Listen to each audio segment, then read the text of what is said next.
નમસ્કાર, YNN ન્યૂઝમાં આપનું સ્વાગત છે। સમાચારમાં વાત કરીએ તો વડોદરા નજીક આવેલા શેરખી ગામની કરોડો રૂપિયાની કિંમતી જમીનનું વળતર બચાવી પાડવા માટે બોગસ અને બનાવટી દસ્તાવેજો ઊભા કરાયા હોવાનો એક સળગતો મામલો સામે આવ્યો છે।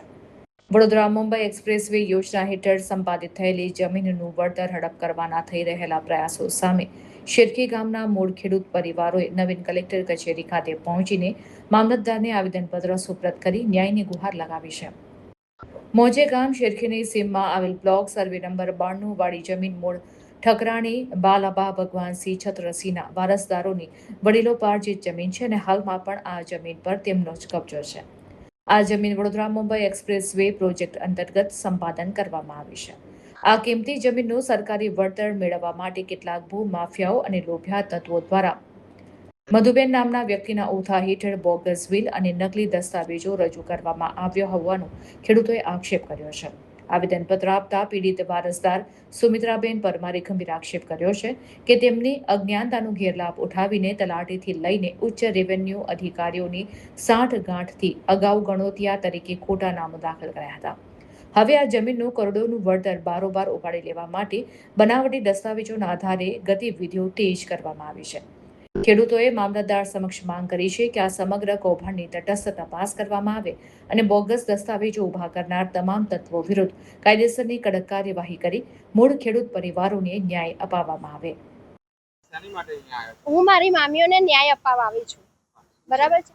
મારી મામીઓને જમીનમાં વકીલો બહુ આજે 1963 થી અમે કેસ લડીએ છીએ, ન્યાય નથી મળ્યો, મામાઓ છે નહીં, તો આ બે મામીઓ 6 મામીઓને ન્યાય મળે અને લોકો વકીલ સાહેબો બધા પૈસા ખાઈ ખાઈને કેસ અટકાયા કરે છે, નથી અમને પેમેન્ટ આલતા મામી એમને કે નથી કોઈ કેસ રજૂ કરતા। એટલે હું કલેક્ટર સાહેબને વિનંતી કરું છું કે અમારા દરબારા કોઈ લેડીઝ બહાર ના આવે, છતાંય અમારે અત્યારે બહાર મીડિયામાં આવવું પડ્યું છે, તો અમને ન્યાય અપાવો સાહેબ। હા, જમીન છે એનું શેરખી ગામમાં આવેલી છે। આપી હતી, વેચી નથી, ખાલી ખેતી કરવા આપેલી હતી, બરાબર।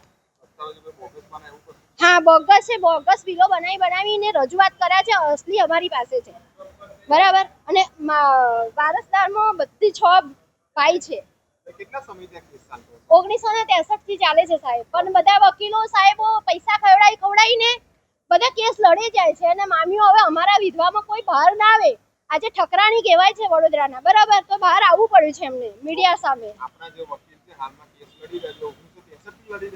હા, કશું નિવેડો જ નહીં આવતો સાહેબ, આગળ વાળા જ બધા પૈસા અમે એવો ન્યાય માંગીએ છીએ કે અમારા 6 મામીઓને ન્યાય મળે, બરાબર, અને અમારી મિલકત પાછી મળે સાહેબ અમને। હું સાહેબ જોડે એટલી અપીલ કરું છું। મારું નામ ગાયત્રીબેન છે, હું એમની ભાણી છું અને હું અમદાવાદમાં રહું છું સાહેબ। Subscribe now and press the bell icon. Never miss an update.